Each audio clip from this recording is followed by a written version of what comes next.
2 accidents mortels en une journée, 16 morts entre Bandia et Koussanar, informe Tribune. Un violent accident a eu lieu entre Sindia et Bandia. Bilan 7 morts et 2 blessés graves suite à une collision entre 2 véhicules. Parmi les morts, 2 frères de même famille, rapporte le confrère. Autre drame, l'accident qui a eu lieu à Sinthiou-Malem dans la région de Tambacounda. Il s'agit d'un bus en partance pour Dakar qui est entré en collision avec un véhicule cette place en provenance de Touba. Le choc a fait 9 morts et 5 blessés dont 2 graves. Aussi, au moins 3 personnes affiliées à l'ODCAV de Mbour parmi les victimes, renseigne Tribune. Mais l'observateur fait état de 15 morts en une journée, 6 sur l'axe Mbour-Dakar et 9 entre Sinthiou-Malem et Koussanar, rapporte le journal. Pendant ce temps, des menaces pèsent sur le mandat de Mimi à la une de Walf Quotidien. Après son divorce avec la majorité présidentielle pour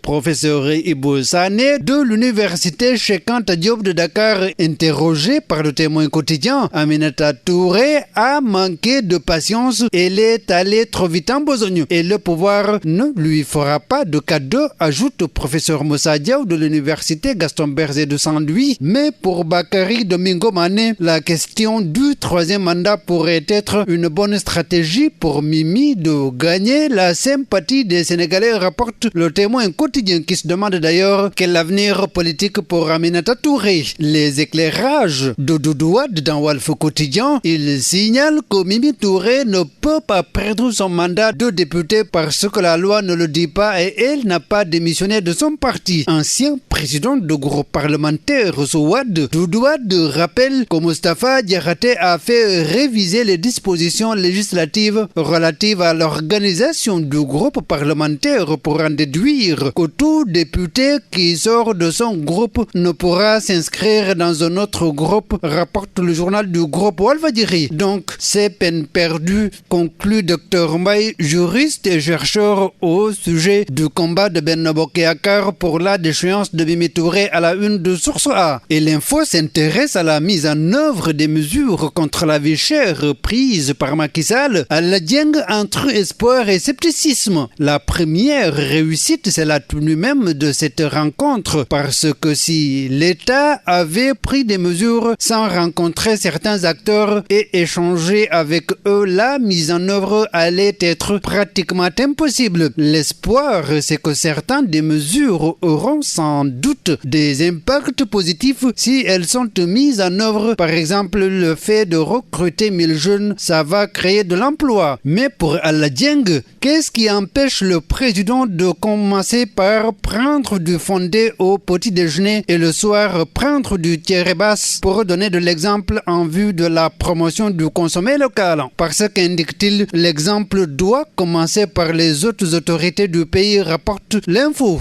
Alors, mesures contre la vie chère à la une de l'AS, les Sénégalais exigent une application rigoureuse, ce qui fait dire au journal Le Vrai Journal, défié par Mimi, pressé par Réumi, acculé par le social, Macky dans un triangle de feu. Les 17 mois qui lui restent à la tête du pays ne seront pas de tout repos, encore groggy par les résultats des dernières législatives ponctuées par la perte de la majorité. Le président Sall se trouve englué dans un triangle de feu, défié par Mimi Touré. C'est ce qui fait dire au journal Le Vrai Journal, défié par Mimi, pressé par Réumi, acculé par le social, Macky dans un triangle de feu. En tous les cas, à 15 mois de la présidentielle, Macky bat sa carte, pointe critiquant le retour stratégique du poste de Premier ministre en dehors des délais et toute la dose de suspicion entretenue par la violation d'une loi votée en urgence ont braqué les observateurs sur celui qui sera tiré in fine pour être le plan B de Macky Sall, note le journal. Sport, pour terminer à la une de Stade, amical Iran-Sénégal, un but partout, des choses à revoir avant Qatar 2022. Bonne lecture.